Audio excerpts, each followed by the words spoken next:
ጀግና ከሆንክ ምን ይላል ተመልከቱ። ቅዱስ ዮሐንስ አፈወርቅ በራስ ላይ ጦርነት አውጅበት ይላል።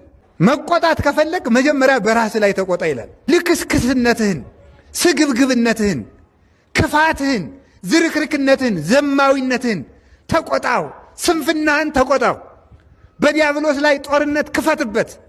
የዘላለም ርስትህን ለሚነጥቅህ፣ ከዘላለማዊ ርስት ለነጠቀህ፣ ከልጅነት ለሚያዋርድህ፣ ከእግዚአብሔር ከሚያጣላህ፣ እግዚአብሔርን ያህል አባት፣ ገነትን ያህል ቦታ፣ ልጅነትን ያህል ተድላ ደስታ ከነጠቀ፣ ከክብር ካዋረደ በሱ ላይ መጀመሪያ ተነስ ይላል። እውነት ልንገራችሁ፣ ሰው መጀመሪያ ከራሱና ከዲያብሎስ ጋር ጦርነት ከገጠመ በዓለም ላይ ያሉ ጦርነቶች በሙሉ ይጠፋሉ።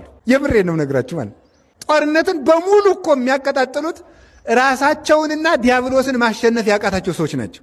በዓለም ላይ ማለት ነው። ራሱን ያልገዛ ሰው ሲበጠብጥ ነው የሚኖረው። ዲያብሎስን ማሸነፍ አቅቶት ዲያብሎስ የሰለጠነበት ሰው ሲበጠብጥ ነው የሚኖረው። ሰው መጀመሪያ ዲያብሎስንና ራሱን ለማሸነፍ ከተነሳ ዓለም በሙሉ በሰላም ትኖራለች፣ በሰላም ውላ ታድራለች።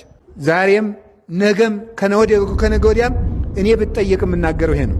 ነገም ከነገ ወዲያም እስከ ዓለም ፍጻሜ ድረስ ብንጠየቅ የምንመልሰው ክርስቲያኖች መልሳችን ይሄ ነው። በዓለም ላይ ያለው ሁከት እንዲጠፋ ከፈለግን ከዲያብሎስ ጋር ጦርነት እንግጠም።